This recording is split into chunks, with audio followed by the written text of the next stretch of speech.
Hi పాప. దీపావళి అయిపోయింది. ఇప్పుడు కార్తీక మాసం మొదలైంది. కా కార్తీక మాసం అంటే శివుడిని పూజించే మాసం కదా? ఎవరు చెప్పారు? ఈ కార్తీక మాసం విష్ణువుని కూడా విశేషంగా పూజిస్తారు. అందుకే దీన్ని దామోదర కార్తీక మాసం అంటారు. అయితే శివకేశవ అభేదం లేదు అని చెప్పకనే చెప్పారు కదా? అవును. అందుకే పెద్దవాళ్ళు శివస్య హృదయం విష్ణు, విష్ణుస్య హృదయం శివ అంటారు. అవునక్క, ఈ నెలలో ఏమన్నా పండగలున్నాయా? అదేం మాటమాయ్! ఈ నెలంతా పండగే.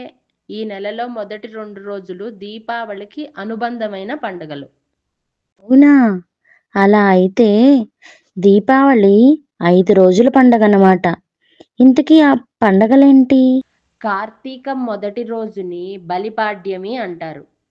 ఈ రోజున ఇంట్లో పెట్టే దీపం మన పెద్దలకి స్వర్గ మార్గం చూపిస్తుందట.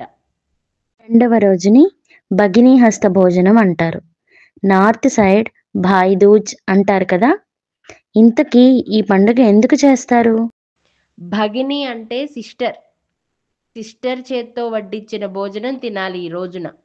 అదేంటక్క, మిగిలిన రోజుల్లో కూడా పెడతాం కదా మన అన్న తమ్ముళ్ళకి భోజనం. ఈ రోజే ఆ స్పెషల్ ఎందుకు? పురాణ కథల ప్రకారం యమధర్మరాజు తన తీరికలేని పనుల్లో పడి తన చెల్లైన యమి ఇంటికి పోవడం మర్చిపోతాడు. ఆయనకి తీరిక ఎక్కడిదిలే వెళ్ళడానికి. యమి అప్పుడు ఎంతగానో బతిమలాడుతుంది. ఈ ఒక్కరోజు నీ పనుల్ని భటులకు అప్పచెప్పమంటుంది. ఈ రోజున యమధర్మరాజు ఆమె ఇంటికి భోజనానికి వస్తాడు. ఎంత బిజీ పర్సన్ అయినా తన తోబుట్టువులకి ఒక్కరోజైనా కేటాయించాలి కదా? అవును. ఆమె చేతితో భోజనం చేసిన యముడు ఆమెను దీవించి వరం కోరుకోమంటాడు. అప్పుడు యమి సమస్త మానవాళికి ఉపయోగపడే వరం ఒకటి అడుగుతుంది. ఆ వరం ఏంటో ఒకసారి నువ్వు గెస్ చేయగలవా? నాకు తెలుసక్క, విన్నాను. ఈరోజు ఎవరైతే తన తోబుట్టువుల చేత్తో భోజనం చేస్తారో వారికి అపమృత్యు దోషాలు పోతాయి. అదే కదా? ఎగ్జాక్ట్‌లీ. ఇంకా సోదరుడికి భోజనం వడ్డించిన చెల్లికి సుమంగళిత్వం లభిస్తుంది. ఎంత మంచి కట్టుబాటో కదా పండుగల పేరుతో. బిజీ అయిన లైఫ్స్లో తోబుట్టువులని మీట్ అయ్యి కాసేపు ప్రేమగా మాట్లాడుకొని కాసేపు చిన్నతనానికి వెళ్ళొచ్చు. భలే ఉంటుంది. అన్నకో, తమ్ముడికో ప్రేమగా వడ్డిస్తూ వాళ్ళు తింటుంటే చూడ్డం కూడా చాలా బావుంటుంది కదా! అవునక్క. మరి అన్న లేదా తమ్ముడు లేని వాళ్ళు, అక్క లేదా చెల్లి లేని వాళ్ళు ఏం చేస్తారు? వాళ్ళు వాళ్ళ కజిన్స్‌నైనా పిలుచుకోవచ్చు. వాళ్ళ మనసులో సోదరుడు లేదా సోదరిగా భావించే వాళ్ళ ఇంటికి వెళ్ళొచ్చు. వారి చేతితో భోజనం తినొచ్చు. చిన్న జీవితం అక్క. దీనితో తోడబుట్టిన వాళ్ళతో పంతాలకు పోకుండా కలిసిపోవాలి.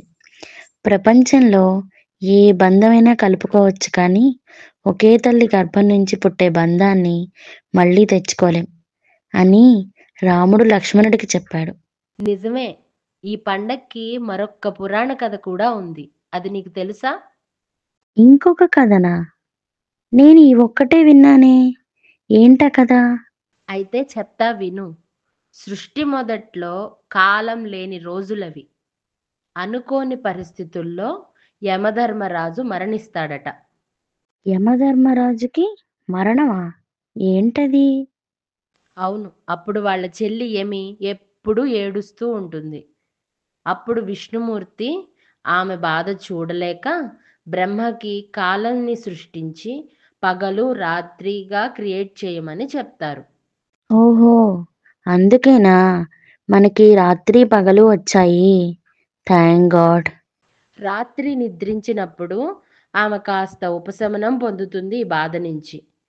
విష్ణువుని అడిగి ఇలాంటి బాధ ఏ సోదరికి రావొద్దని, ఎవరైతే ఈ రోజున భగిని హస్త భోజనం చేస్తారో వాళ్ళకి నేను పడ్డ ఈ బాధ రాకూడదు అని వరం అడుగుతుంది. సూపర్ అసలు. తన బాధని లోకానికి వరం చేసిందన్నమాట. విష్ణువు ఆమె నిస్వార్థానికి మెచ్చి యమధర్మరాజుని బతికిస్తాడు. కొత్త కథ చెప్పావక్క. చాలా బాగుంది. చూసారుగా, చిన్న చిన్న విషయాల కోసం తోబుట్టువులతో పంతం పెట్టుకోకండి ప్లీజ్. సరే మరి, మరొక మంచి కథతో మీ ముందుకొస్తాం. అందాక please do like, share and subscribe to voices one story.